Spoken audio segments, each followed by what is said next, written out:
प्रवर्ततां प्रकृतिहिताय पार्थिवः सरस्वती श्रुतमहतां महीयतां ममापि च क्षपयतु नीललोहितः पुनर्भवं परिगत शक्तिरात्मभूः।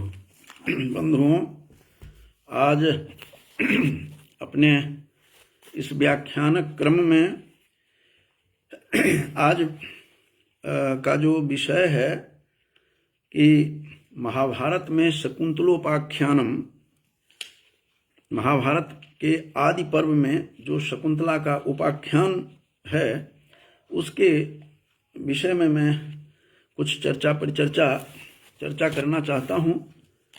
तो आदि पर्व में महाभारत के शकुंतला की और शकुंतला और दुष्यंत के दोनों का वर्णन है, जिसके आधार पर कवि कुलगुरु कालिदास ने शाकुंतल लिखकर संसार को अचंभित किया, जिसके बारे में जगत विख्यात है कि गेटे ने पढ़ करके किस प्रकार से अचंभित हुआ था और सर्वस्व का आनंद लेना चाहते हैं तो शाकुंतलम सिव्यताम की बातें कही गई।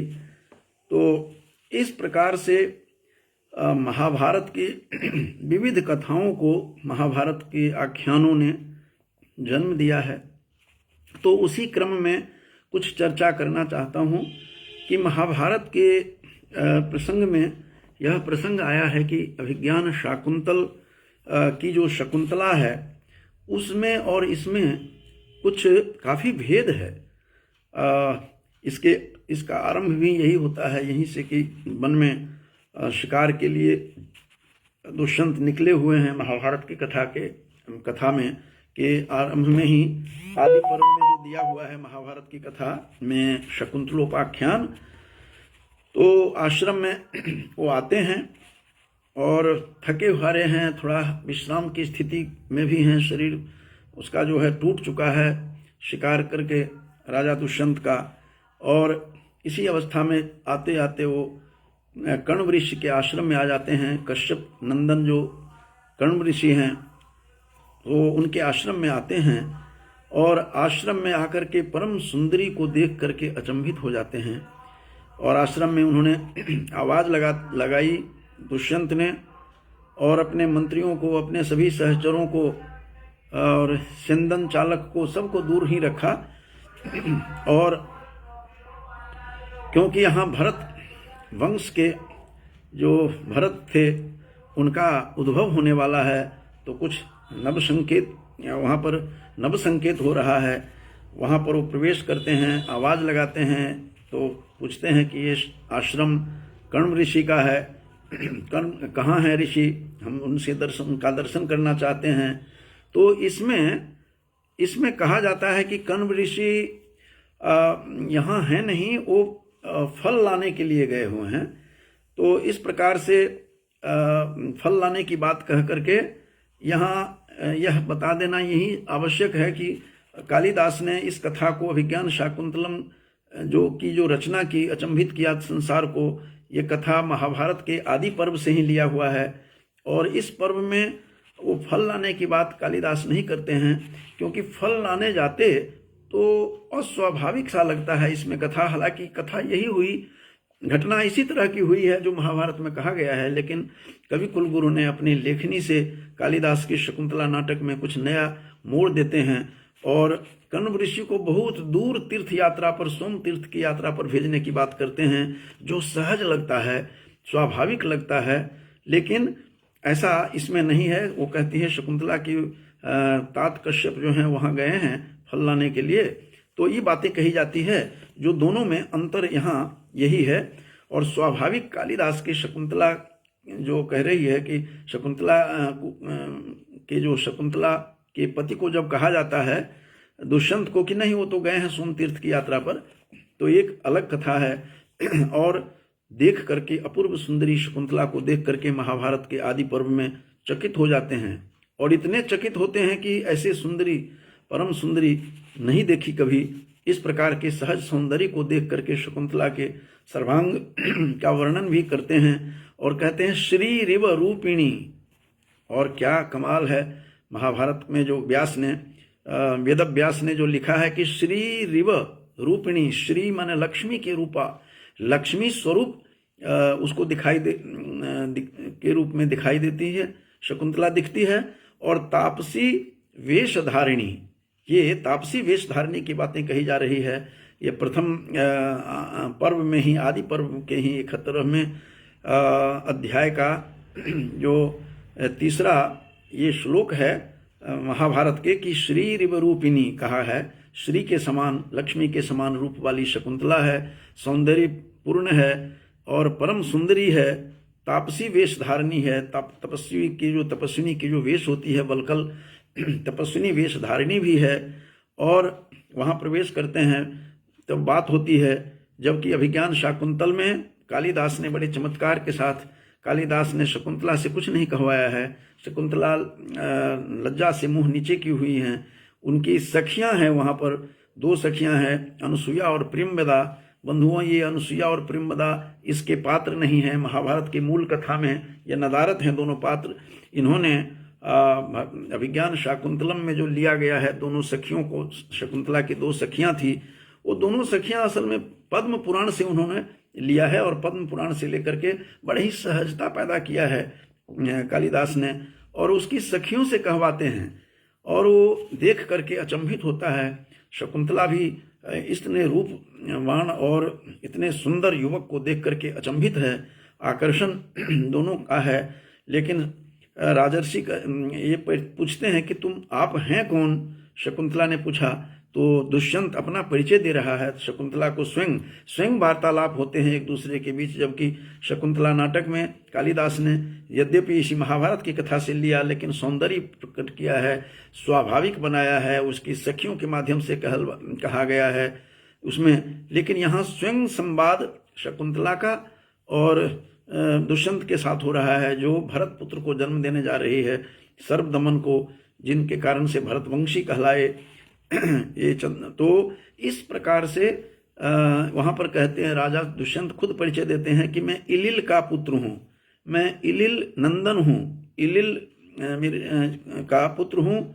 और इस प्रकार से इलिल का पुत्र होने की बातें, राजर्षि इलिल का मैं पुत्र हूँ, वो राजा भी थे और ऋषि भी थे दुष्यंत के पिता, अपना परिचय देते हैं 8वें श्लोक में, 71वें अध्याय के आदि पर्व के ही। और ये 18 पर्वों में विभक्त है, जैसा कि सबको आपको विदित है कि महाभारत 18 पर्व में है। इसके आदि पर्व जो है, प्रथम पर्व, ये उसी की घटना है, शकुंतला की कहानी, जिसे कालिदास लिखकर अमर हो गए, इसी के आधार पर नाटक लिख करके, सौंदर्य पैदा करके। तो क्षत्रिय कन्या के सिवा मैं किसी के साथ, ये कहता है कि मैं क्षत्रिय कन्या के अलावा मेरा किसी के साथ मेरा मन किसी में नहीं जाता, ये बातें भी यहाँ कही गई है। और वहाँ भी अभिज्ञान शाकुंतलम में राजा को संदेह होता है कि कण्व ऋषि तो ब्राह्मण हैं, ब्रह्मचारी हैं, तो इनकी पुत्री कहाँ से हुई। लेकिन ये संवाद स्वयं ये दोनों मिलकर के कर रहे हैं। ये दोनों में अंतर है अभिज्ञान शाकुंतल में।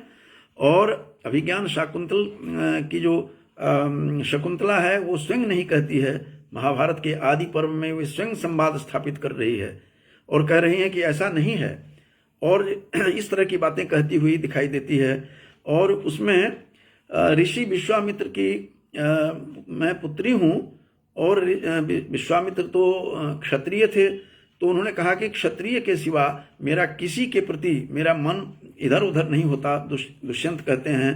और 9 में अन्यत्र क्षत्रियायाम मनो जातु प्रवर्तते, ये महाभारत की बातें हैं कि उसके सिवा मेरा मन कहीं परिवर्तित नहीं होता है, मेरा मन कहीं नहीं जाता।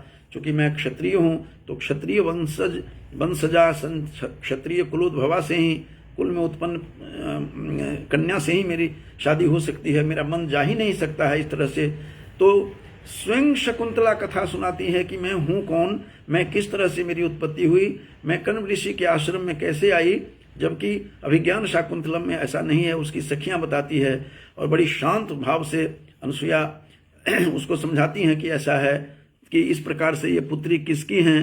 इस कहानी में इसका मतलब यह हुआ कि महाभारत की कथा और को लेकर के अभिज्ञान शाकुंतलम का निर्माण किया, और जिसको लिखने के बाद संसार को अचंभित किया, उसमें क्या क्या अंतर बंधुओं हैं मूल कथा में, शकुंतलोपाख्यानम में, इसके विषय में मैं आपको बता रहा हूं कि शकुंतला ऋषि विश्वामित्र की पुत्री वह है, क्षत्रिय थे विश्वामित्र और राजर्षि बन गए थे अपनी तपोबल से।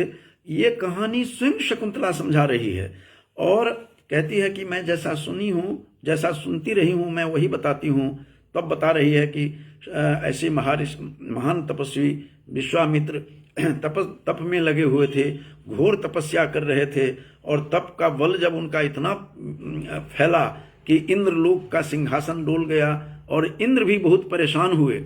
इंद्र कहते हैं कि ऐसा अचंभित कैसे, ये कैसे हो गया, और उनको भटकाने के लिए, मार्ग से हटाने के लिए, ताकि ये जो विश्वामित्र हैं इतना तपोबल न बढ़ जाए कि ये स्वयं हमारा इंद्रासन न छीन ले। ये सशंकित रहे हैं हमेशा अपने पुराणों की कथाओं में कि इंद्र हमेशा सशंकित रहे हैं और वैदिक पात्र भी हैं ये।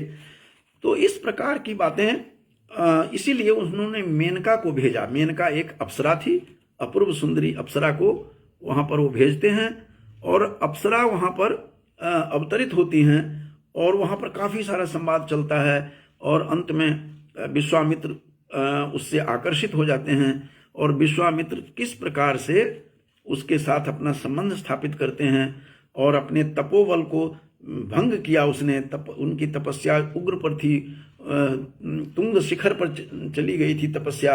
इतना तपोबल बढ़ गया था कि जिससे सिंहासन हिल रहा था इंद्र का, और अपनी तपस्या को, अपने बल को, अपने तपोबल को मेनका के आकर्षण में आकर उन्होंने नष्ट किया। यद्यपि उसके नष्ट का जब भी कोई चीज होती है तो कोई ना कोई शुभ संकेत होता है। भरत का जन्म होने जा रहा है, भरतवंशी जो कहलाए, ये पांडव वंश, कौरव पांडव महाभारत काल के, तो उसका जन्म होने वाला है। तो इसलिए कुछ ना कुछ तो चमत्कार होगा, कारण बनेगा। तो मेनका से खुद बता रही है शकुंतला इसमें कि मेनका जो थी परम सुंदरी मेनका, उस मेनका की मैं पुत्री हूँ और विश्वामित्र उनसे प्रभावित हुए, उनके साथ समागम होता है मेनका का, अप्सरा का, इंद्र की अप्सरा का, इंद्रलोक से उतर कर आती है और वह जन्म दे करके अपने गर्भस्थ शिशु को वहां से वो छोड़ करके चले जाते हैं। इसलिए मेनकात्मजा अपने आप को कहती है कि मेनका की बेटी हूं। और उसकी मेनकात्मजा की रक्षा के लिए बंधुओं एक बहुत अच्छी बात यहाँ पर यह है कि मालिनी के तट पर, महाभारत की जो मूल कथा है कि शकुंतला स्वयं सुना रही है कि मैं सुनी हुई हूँ, इसीलिए मैं सुना रही हूँ, पितृमुख से सुनी हूँ, अन्य लोगों को बताते हुए कि आपकी पुत्री कैसे हो गई। कर्ण ऋषि जो थी कश्यप के पुत्र थे, कश्यप नंदन थे। तो बता रही है कि शकुंतला खुद कह रही है कि नवजात शिशु को गर्भ में मालिनी नदी के तट पर छोड़ करके इंद्रलोक मेनका चली जाती है। क्या दर्दनाक घटना है। कोई माँ, आज भी ऐसी ऐसी घटनाएं होती हैं जो इसको शिशु की कोई पहचान नहीं होती है, तो ऐसे आश्रम में छोड़ दिए जाते हैं जहां अनाथालय हैं। लेकिन उस समय की घटना देखिए, आज भी ये दिखाई दे रही है, बहुतायत दिखाई दे रही है कि किस प्रकार से ऐसी ऐसी संतान को लोग छोड़ के चले जाते हैं। ये हमें महाभारत कालीन कथा से पता लगता है कि किस प्रकार से मेनका अप्सरा इंद्रलोक से आकर के गर्भस्थ शिशु को कहाँ छोड़ के जाती है। इसमें जो महाभारत की कथा में है, मूल कथा में, कि मालिनी नदी के तट पर छोड़ करके वह इंद्रलोक चली जाती है। इंद्रलोकं जगामो, चली गई। मेनका की मैं बेटी हूँ बता रही है, स्वयं बता रही है अपने होने वाले पति को, दुष्यंत को। और दुष्यंत कह रहे हैं कि वो खुद बता रही है शकुंतला की पक्षियों ने उसको अपने पंख से ढक लिया था। क्या गजब की बातें हैं कि मनुष्य तो रूप में आकर के मेनका तो वहां छोड़ करके चली गई उसको, लेकिन जो शकुंत कहते हैं पक्षी को, उन शकुंत ने, पक्षियों ने उसकी रक्षा की अपने पंख में ढक करके। और धीरे धीरे अचानक एक दिन कर्ण ऋषि आते हैं। ये महाभारत की मूल कथा का बता रहा हूँ, जहां जहां मुझे अभिज्ञान शाकुंतलम से कुछ अंतर दिखाई देगा बीच बीच में मैं बताता रहूंगा। और इस प्रकार से वो द्विजाह उचुहु, महाभारत कहते हैं कि पक्षियों ने, द्विज कहते हैं पक्षी को, 2 बार जन्म होता है, एक बार अंडा में, एक बार फिर अंडे से बाहर निकल करके। तो इस प्रकार से अलग अलग इसका रूप बताया गया है कि द्विज के अर्थ ब्राह्मण भी होते हैं, द्विज का मतलब पक्षी भी होता है, अंडज होते हैं ये। तो विश्वामित्र, ये यहाँ पर कहा गया है, क्या कहा विश्वामित्र को, पक्षियों ने क्या कहा, क्या पक्षियों की भाषा जानते थे। महाभारत में कहा गया है इस आदि पर्व में, इसी में कि ये आदि पर्व की सारी कहानी है कि विश्वामित्र सुताम ब्रह्मन न्यास भूताम भरस्व वही। क्या बातें, कितनी बढ़िया बात कह रही हैं। ये पक्षी सबकी, हमसे तो पालन पोषण होगा नहीं, हम लोगों ने तो इसकी रक्षा कर ली। पक्षी गण वहां पर इकट्ठे होकर के, ये पक्षियों की, चिड़ियों की कथा है। क्या कह रही है कि विश्वामित्र सुताम ब्रह्मन, हे ब्रह्मन, हे ऋषि कण्व ऋषि, हे कश्यप नंदन, हे कश्यप के पुत्र, विश्वामित्र सुताम, यह विश्वामित्र की बेटी है, न्यास भूताम भरस्व वही, इसको न्यास रूप में, धरोहर रूप में आपके लिए है, आपके लिए धरोहर रूप में, न्यास रूप में आई है शकुंतला, इसको आप इसकी रक्षा करें।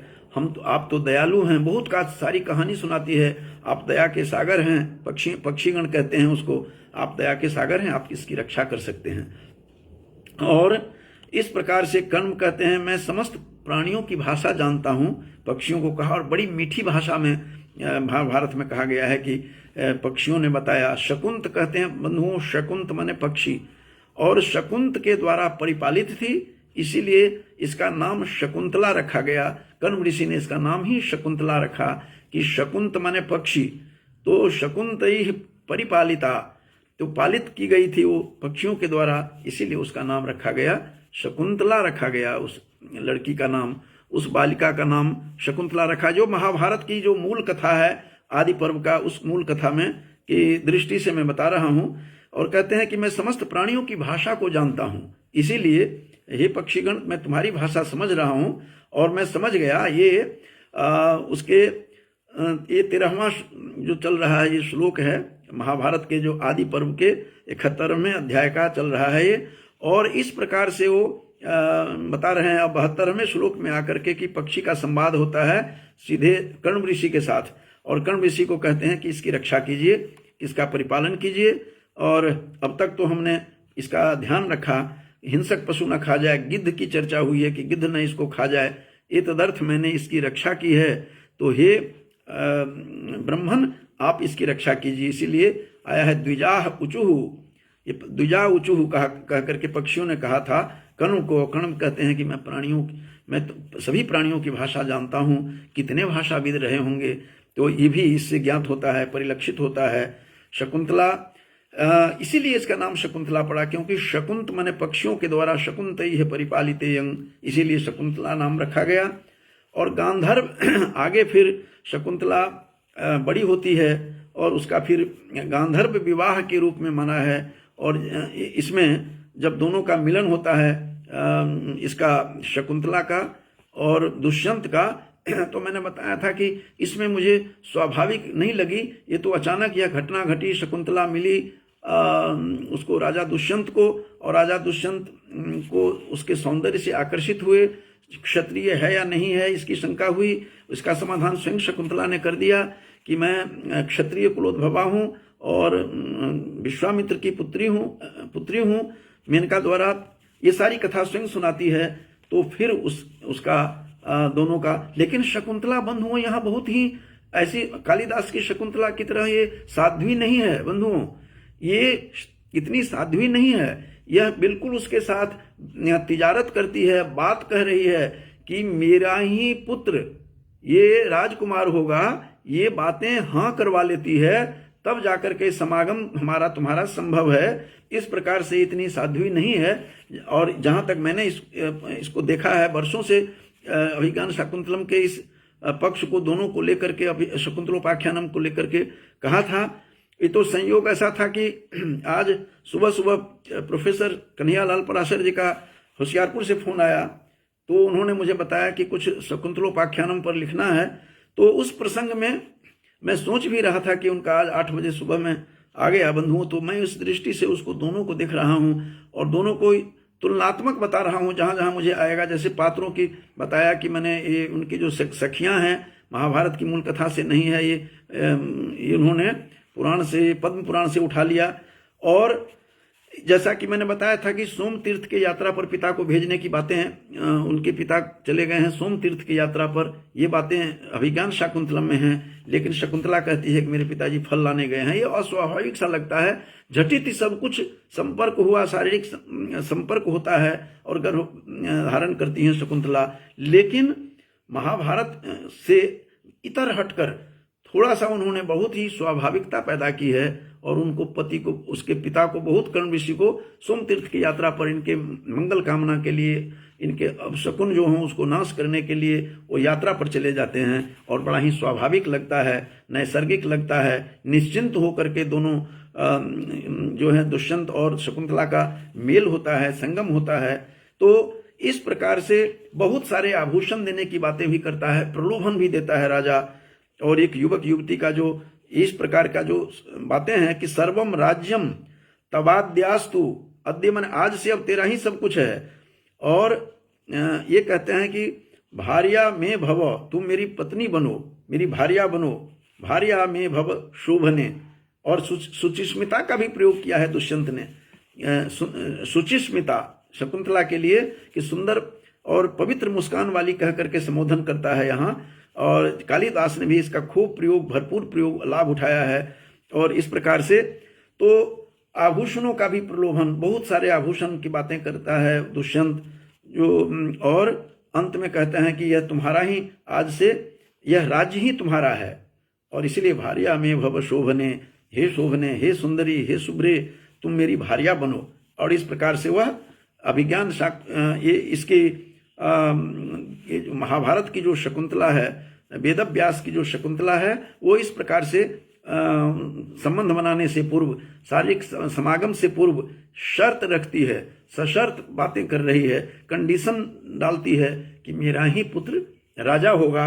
यदि तुम्हें मंजूर है तो उसको तो दुष्यंत को सब कुछ मंजूर था, वह सौंदर्य से आकर्षित था। मैंने आरंभ में ही बताया है कि श्री रिव रूपिणी बताया है वेदव्यास जी ने शकुंतला को, श्री साक्षात लक्ष्मी रूपिणी थी वह, तापसी वेशधारिणी बात बता रहा है बार बार, ये आदि पर्व के ही 71वें अध्याय के 3 श्लोक में।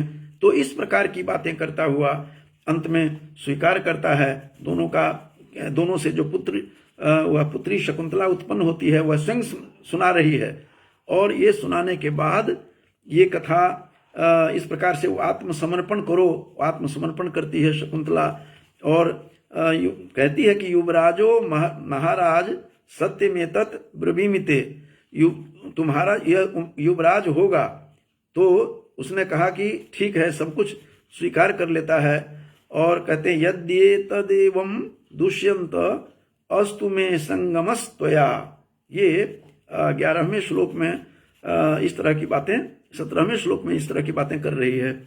और नेस्यामी नगरम स्वम शुचिस्मिते, ये 18वें श्लोक में आकर के फिर ये कहता है कि नहीं, हे शुचिस्मिते, हे पवित्र मुस्कान वाली शकुंतले। और तब तुझे नेस्मय श्लोक का पूरा नहीं उदाहरण दे रहा हूं, कहीं के टुकड़ा उठा रहा हूं कि नेश्यामी नगरम स्वम, मैं अपने नगर ले जाऊंगा तुझे, हे शुचिस्मिते। और फिर ये वो गर्भवती होती है। अगले दिन वो पति उसके पिता आते हैं और शकुंतला वो अपने नगर में भी प्रवेश करता है। दुष्यंत चिंता मग्न में कि पता नहीं, न जाने किम भविष्यति, क्या होगा, कहीं क्रुद्ध होकर के कहीं शाप तो नहीं देंगे ये कर्ण ऋषि कश्यप नंदन। तो ये सारी चिंतित हैं। वो इधर शकुंतला भी चिंतित है कि इतना बड़ा जो है निर्णय ले लिया है बिना किसी से पूछे हुए, और ये निर्णय कोई साधारण नहीं है जो आजकल नित्य नूतन देख रहे हैं, इसका भरमार हो गया है। सर्वत्र शकुंतला और दुष्यंत की ही स्थिति दिखाई दे रही है हमारे समाज में। लेकिन फिर भी यह मुनि कन्या है, इसीलिए बड़ी गंभीरता से सोच रही है कि अब क्या होगा।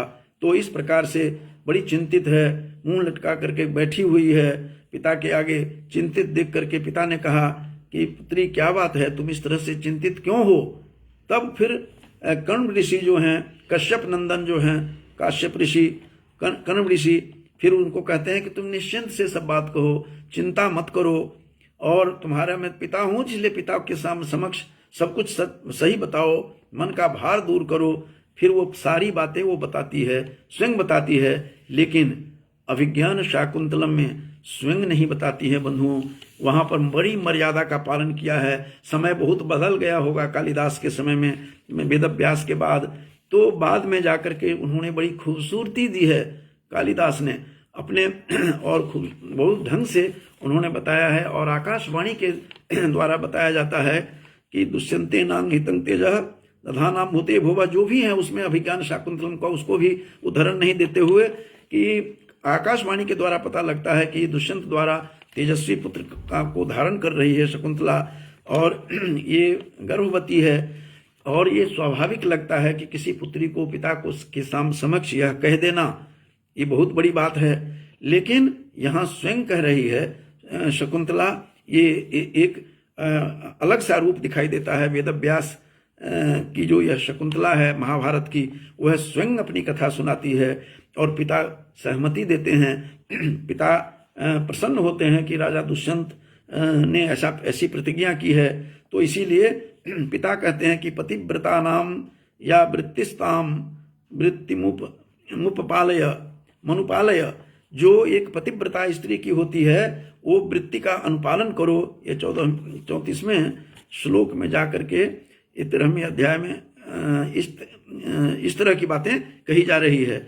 और फिर पुत्र को वह जन्म देती है, और वो पुत्र का फिर जातक संस्कार वहाँ के जो कर्ण ऋषि के आश्रम में जो हैं ऋषि मुनि, वो लोग उनका परिपालन तो कर ही रहे थे, उसी आश्रम में हो रहा था उस बालक का।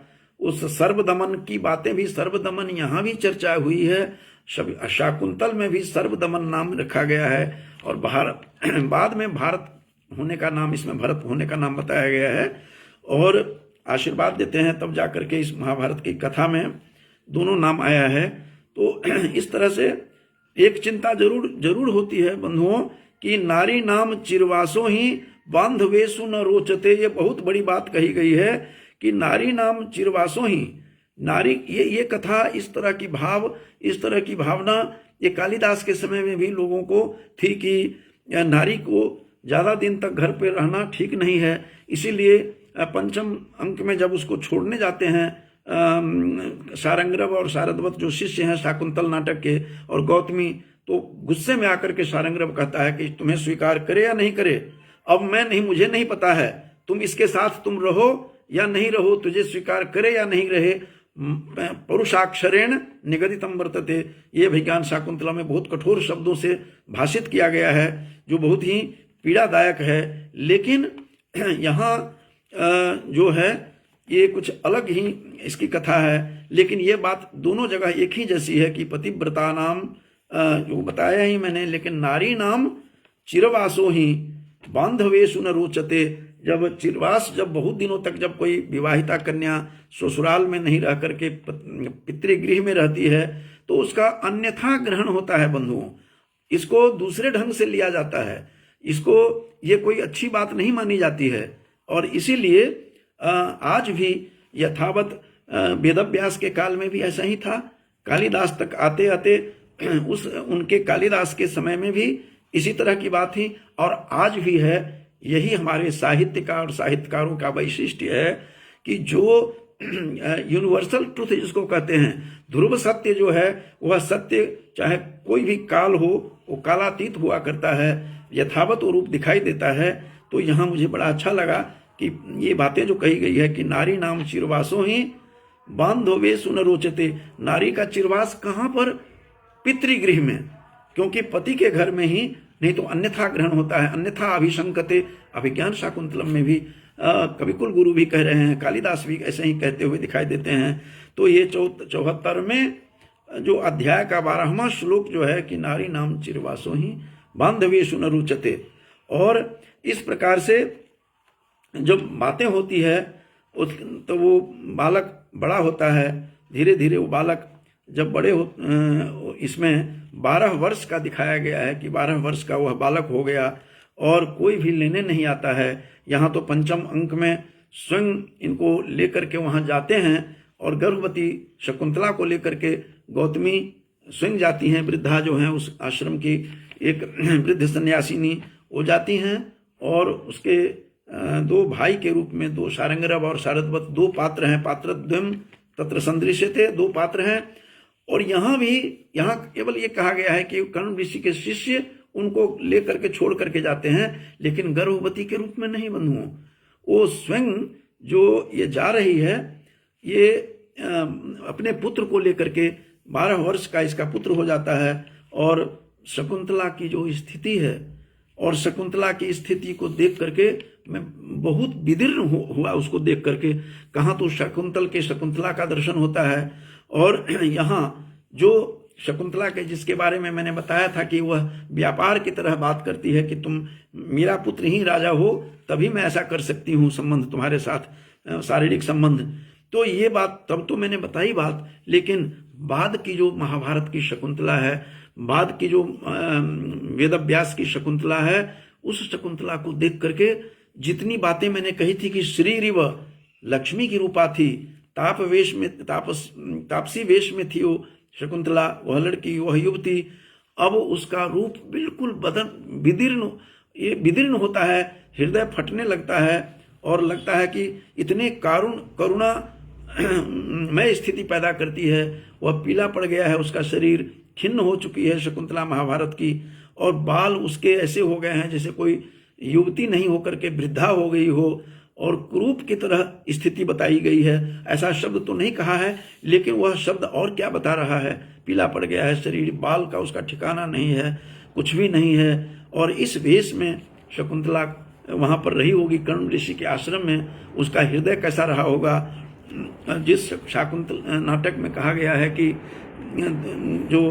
जब मेरे जैसा वनवासी वनोक्षो भूत्वापि, वन में होकर के भी मैं इतना पीड़ित हो रहा हूँ, तो जो लोग गृहस्थ आश्रम में होते होंगे वो कितने पीड़ित होते होंगे।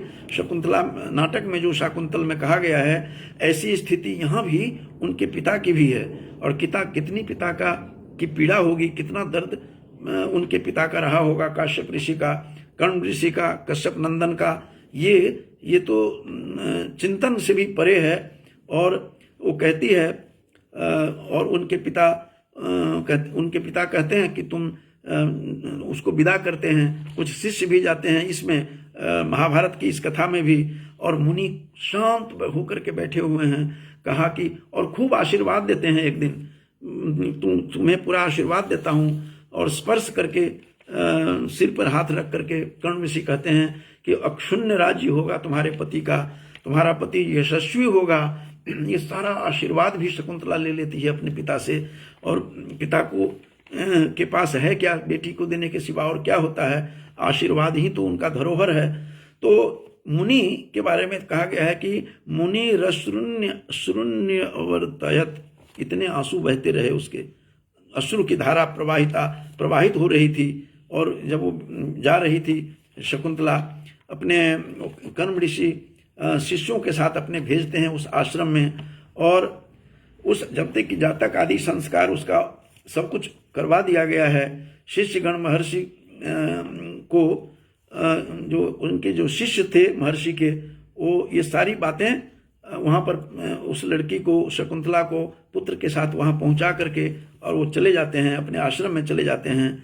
और राजा के पास जब वो खुद पेश होना पड़ता है शकुंतला को, और शकुंतला के साथ क्या क्या दुर्दशा हुई, अभिज्ञान शाकुंतलम में भी कहा गया। तो तुम तो स्त्री हो, ये तो पशु, ये जो पक्षी भी होते हैं, ये अंडज, वो भी चतुराई करते हैं, और परभृत जैसे होते हैं कोयल, बच्चे तो होते हैं किसी और के, और कौवा इतना होता है कि परभृत उसी को पालती, कौवा पालन पोषण कौवा करता है। तो और ये चलाक, तुम भी चलाक हो। जब वो कोयल भी चलाक होती है, अपने बच्चों को जन्म दे करके कौवे के घोंसले में डाल देती है जा करके, तो तुम तो मनुष्य हो, वो भी तपस्वी के घर में पली हुई हो, आश्रम में पली हुई हो, तो चातुर्य तो तुम्हारा कई गुना होगा। ये अभिज्ञान शाकुंतलम में इस तरह की बातें कही जाती है।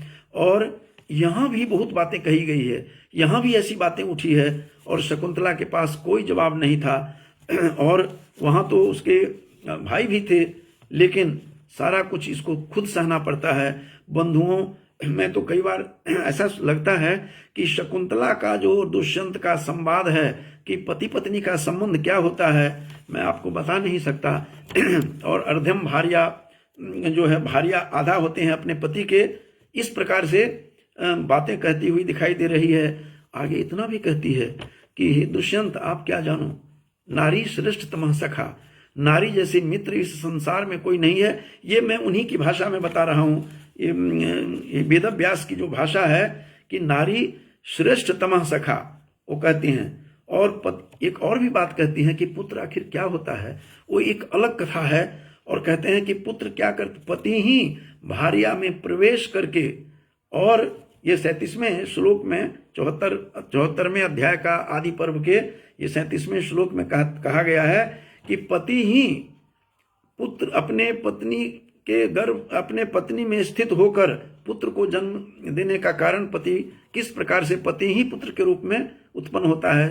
तो आत्मा वही जायते पुत्र जो बात कही गई है, और महाभारत में प्रकारांतर से कहा है कि पति ही भार्या में प्रवेश करके प्रविश्य वो पुत्र के रूप में बाहर आता है। कितनी बड़ी बात कही गई है।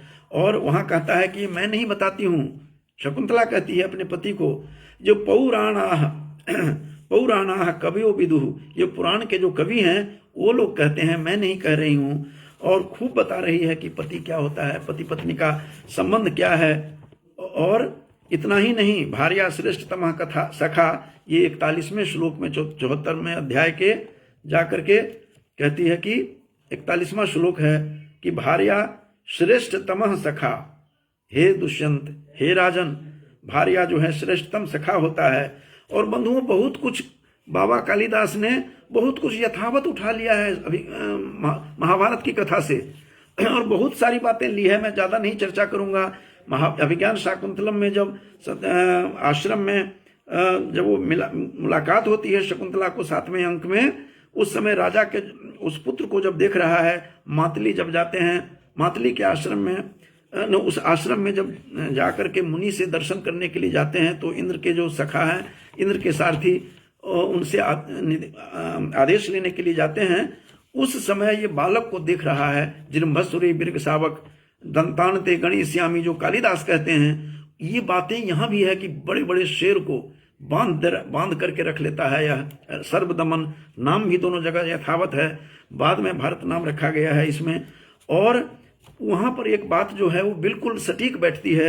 ये कहते हैं कि तदंग रजसा मलिनी भवंती, ये जो अंग कालिदास की भाषा में अभिज्ञान शाकुंतलम में कहा गया है कि जब बच्चे को गोद में लेकर के निसंतान है, वो देख रहा है, जब तक वो उनका शिष्य इंद्र का गया हुआ है आश्रम में, पर उसके परमिशन जिसको कहते हैं, उनको आज्ञा लेने, इस बीच में वो बालक सर्वदमन को सब कुछ देख रहा है। और तब सोच रहा है, और ये कि सोचते हुए कहता है कि तदंग रजसा मलिनी भवंती, ये जो उसका जो अंग का रज है, अंग के रज से मलिन जिसके वस्त्र हो जाते हैं जिस संतान के, ऐसे लोग धन्य होते हैं इस संसार में। ये एक संतान की कामना से इस बात की ऐसी बातें कही गई है। और इसको यथावत ऐसा लगता है कि उठा लिया है।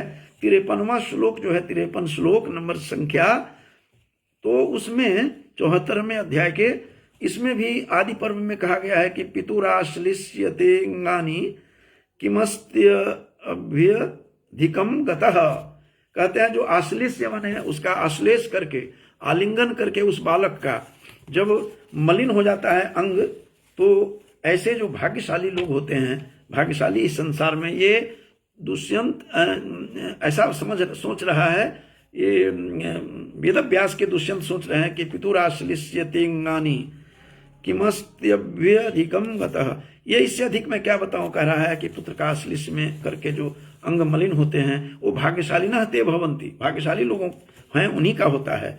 इस प्रकार की बातें। और पूरे के पूरे राजा इनकार कर देता है। राजा कहता है 74वें श्लोक अध्याय के 20वें श्लोक में जाकर के कि नहीं, तुम मेरी भार्या नहीं हो। कहता है कि मैं कुछ स्मरण नहीं हो रहा है, धर्म कामार्थ संबंधम न स्मरामि त्वया सह। मैं छोटा सा टुकड़ा उठा करके केवल आप लोगों को, श्रोताओं के लिए, बंधुओं दे रहा हूं तो क्योंकि आम जन के लिए बता रहा हूँ, यहाँ पर हमारे और ये जो बड़े विद्वान सभी यहाँ पर सुन रहे हैं, प्रोफेसर सुरेश्वर झा जी दरभंगा से, ऐसे विद्वान बहुत कम लोग सुन रहे होंगे, इसीलिए मैं इसको संक्षेप रूप में मैं उसका टुकड़ा छोटा छोटा बता रहा हूँ कि वो कह रहे हैं कि स्वयं बता रहे हैं कि धर्म कामार्थ संबंधम, जो धर्म और काम की जो भावना से जो संबंध हमने बनाया होगा, न स्मरामी तो या सह, तेरे साथ संबंध बनाया है, मुझे ऐसा कोई स्मरण नहीं है। कितना आघात पहुंचा होगा एक युवती पर, एक नारी पर, जिसका बालक 12 वर्ष का हो गया है, वह उसे अपने पुत्र को राजगद्दी सौंपने के लिए देने जा रही है। वो कहती है मुझे कुछ मतलब नहीं है मेरे इस शरीर से। शरीर का तो हाल बता दिया है, जो श्री के समान सुंदर थी, लक्ष्मी के समान, आज वो शकुंतला बिल्कुल मलिन वस्त्र पहनी हुई और ऐसी लगती हैं जैसे कोई वृद्धा आ गई हो। और वो कहती है कि तुम अपने पुत्र को संभालो, मुझे कोई नहीं चाहिए, कोई पति नहीं चाहिए मुझे। बहुत कुछ समझाया पति होता क्या है, पत्नी क्या होती है, कि भार्या श्रेष्ठतमा सखा। मुझे सबसे खूबसूरत पंक्ति यही लगती है उसकी कि भार्या श्रेष्ठतमा सखा। ये स्वयं शकुंतला उद्घोष करती हुई दुष्यंत को समझा रही है, लेकिन दुष्यंत भला ये इसमें अलग किस्म का दुष्यंत दिखाई दिया है। वहां तो कालिदास ने बड़ी खूबसूरती से बच्चों बचा लिया है कि शाप का देश दिया है, शाप है इसको पड़ा हुआ है, इस करके तुझे स्मरण नहीं करता है। नहीं तो ये तुम्हें पागल की तरह, जैसे पागल कोई स्मरण नहीं करता है। यह बात जो दुर्वासा ऋषि से कहवाया गया है, कोई दुर्वासा नहीं है इस महाभारत की कथा में। उन्होंने खुद गढ़ा है अपनी कथा को, अपने दुष्यंत को बढ़िया बनाने के लिए, जबकि इसमें मुझे नहीं कहना चाहिए, लंपट दुष्यंत हमें दिखाई देते हैं महाभारत के, और बिल्कुल इनकार करते हैं। वहां तो शाप का सहारा दिलवा दिया कालिदास ने, यहाँ कोई शापित नहीं है। और फिर भी वो सब कुछ करते हुए शकुंतला यह सुन करके अचेत होती है और मूर्छित होकर के पृथ्वी पर गिरती है, जैसे कोई कटा हुआ वृक्ष गिरता है। और बड़ी करुण दृश्य उपस्थित किया है यहाँ पर। और फिर ऊपर से सारी बातें सुन करके, कठोर वचन सुन करके बहुत कुछ कहा है, मैं उसमें नहीं जाना चाहता हूँ। तो समापन से पहले मैं बताना चाहता हूं कि आकाशवाणी यहां भी बंधुओं होती है। यहां पर आकर के आकाशवाणी, उसमें तो वहां कहा गया है जाकर के, उसमें जाकर के कि गर्भस्था है शकुंतला, ये आकाशवाणी के द्वारा कहा गया है। लेकिन यहां ऐसा नहीं है। यहां पर अंत में जाकर के शकुंतला यह कौन है, उसमें तो दिखाया गया है कि पुरोहित के सामने भी नहीं माना। पुरोहित ने कहा, उनके आचार्य ने, कि ठीक है मेरे शकुंतला, कालिदास की शकुंतला को कि मैं अपने पास रखूंगा तब तक, जब तक कि इसका लक्षण नहीं होगा, जन्म लेने के बाद राजा का लक्षण है या नहीं, ये कह करके मेरे घर में रहो। तो मेनका अपनी तेज से ऊपर उठा करके ले जाती हैं, अपने पास ले जाती हैं मेनका। वहाँ मातृत्व धर्म का पूरा परिपालन करवाया है कालिदास ने। लेकिन यहाँ जो वेदव्यास की जो शकुंतला है, ऐसा कुछ भी नहीं है यहाँ पर शकुंतला के साथ। और वो उसको छोड़ करके जो मेनका चली गई तो चली जाती है। लेकिन यहाँ आकर के मुनि के आश्रम में जब वो जाते हैं तो कहता है कि यह तुम्हारी पत्नी है। वहाँ जाकर के इसकी जो दोनों एक दूसरे से मिलते हैं, जब इस प्रकार की बातें कही जा रही है अभिज्ञान शाकुंतल में, लेकिन महाभारत में यहाँ पर आकाशवाणी होती है बंधुओं। जब इनकार कर दिया, जब 12 वर्ष का पुत्र हो जाता है, आप कल्पना कर सकते हैं किसी नारी के साथ। आजकल तो नित्य नूतन कथा सुनते हैं कि संबंध ऐसे ऐसे नए नए संबंध बनते हैं, उसके लिए कैसी यह कैसा संसार आ गया है, कैसा हमारा भारत देश है, आश्चर्य होता है। लेकिन 12 वर्ष के पुत्र को ढो करके ले जाती है, कहती है कि अंत में बहुत समझाया, तुम्हारी मैं पत्नी हूँ, तुम पति हो, पति पत्नी का संबंध बताती है। शकुंतला चूंकि क्यों नहीं बताए, वो साक्षात काश्यप जो है, कश्यप नंदन कर्ण के शिष्या थी, आश्रम में रहने वाली थी, विदुषी थी, और समस्त ज्ञान भी उसको दिया गया है महाभारत की इस कथा में। उस सर्वदमन को, उस बालक को, इसका नाम भरत होगा। आकाशवाणी होती है, आकाशवाणी से कहा जाता है कि दुष्यंत, ये तुम्हारे ही तेज धारण किया हुआ जिसके गर्भ में था, ये तुम्हारा ही पुत्र है। फिर बाद में ये दुष्यंत भी वहां तो शापित था, अंगूठी मिलने के बाद वो सब कुछ समझ में आ गया। जब मछली के पेट से निकलता है तो अंगूठी के दर्शन के बाद ही वह समझ लेता है। लेकिन यहाँ आकाशवाणी के द्वारा इसको प्रमाणित करवाया गया है कि नहीं ये तुम्हारी पत्नी है या तुम्हारा पुत्र है। तो इस प्रकार से फिर बाद में दुष्यंत भी, महाभारत का दुष्यंत भी मान जाता है कि नहीं यह मेरा पुत्र है, मैं इसे पुत्र स्वीकार करता हूँ, यह मेरी पत्नी है। यदि मैं वैसे ही कह देता तो फिर ये अन्यथा ग्रहण होता, इसीलिए मैंने ऐसा नहीं कहा है जैसे वाल्मीकि के राम भी कहते हैं मुझे पता है कि ये साध्वी हैं, सीता साध्वी हैं, लेकिन लोकापवाद के कारण मैं इसे स्वीकार नहीं करना चाहता था, इसीलिए मैं इनकी अग्नि परीक्षा करवा रहा हूँ। ये जो बातें हैं कई बार लगता है कि कुछ न कुछ प्रभावित हुए होंगे वेदव्यास भी, वैसे तो ऋषि थे। तो इस प्रकार से अंत में ये जो है इस शकुंतलोपाख्यानम जो कथा है, इसमें जो कथा आई है, इस शकुंतलोपाख्यानम कथा में दुष्यंत फिर मान जाते हैं और फिर दोनों उसको स्वीकार कर लेते हैं पत्नी के रूप में और पुत्र के रूप में। कथा यहीं पर विराम लेती है। तो बंधुओं, बहुत सारे जो यहाँ पर लोग यहाँ पर इसमें सम्मिलित थे, इस श्रोतागण थे, उन सबको, और राघवेंद्र सिन्हा जी भी हैं और वरुण कुमार भी हैं, वरुण को भी आशीर्वाद देता हूँ। शिवानी भारद्वाज राणा भी हैं, शिवानी गुड़िया को, उसको भी आशीर्वाद देता हूँ, पुत्रीवत है भी। और गिरीश शर्मा जी हैं, ये इनको भी शुभकामना देता हूँ। और जो भी दर्शक इसमें थे उन सबको शुभकामना देते हुए मैंने बंधुओं ये संक्षिप्त में ये कथा सुनाई थी, क्योंकि अभिज्ञान शाकुंतलम के विषय में मैं सोच रहा था कि दोनों का बताएं कि क्या क्या अंतर है। महाभारत की कथा है शकुंतलोपाख्यानम आदि पर्व में है, क्या क्या अंतर आया है अभिज्ञान शाकुंतलम लिखकर। कालिदास कैसे ये अमर हो जाते हैं अपनी इस कृति से, दोनों में क्या क्या अंतर है। शकुंतला इतनी साध्वी लगती नहीं है शुरू में, और बाद की शकुंतला को देख करके मन हृदय फटने लगता है उसकी स्थिति को देख करके। तो ये जो गांधर्व विवाह होता है, जिसको आजकल लव मैरिज कहते हैं, उसकी पूरी कहानी बताई जा रही है और फिर उस साध्वी शकुंतला को स्वीकार कर लेते हैं। तो इसी के साथ ये कहानी समाप्त होती है। मैं सभी श्रोताओं को बहुत बहुत शुभकामना देते हुए अपने, और अनिल गुप्ता जी भी इसमें शामिल हो रहे थे इससे पहले, उन सबको शुभकामना देते हुए, और निर्गुण देव शर्मा जी भी हैं, सब श्रोताओं को, अमित शर्मा जी भी हैं, सबको शुभकामना देते हुए अपनी वाणी को विराम देता हूँ। धन्यवाद।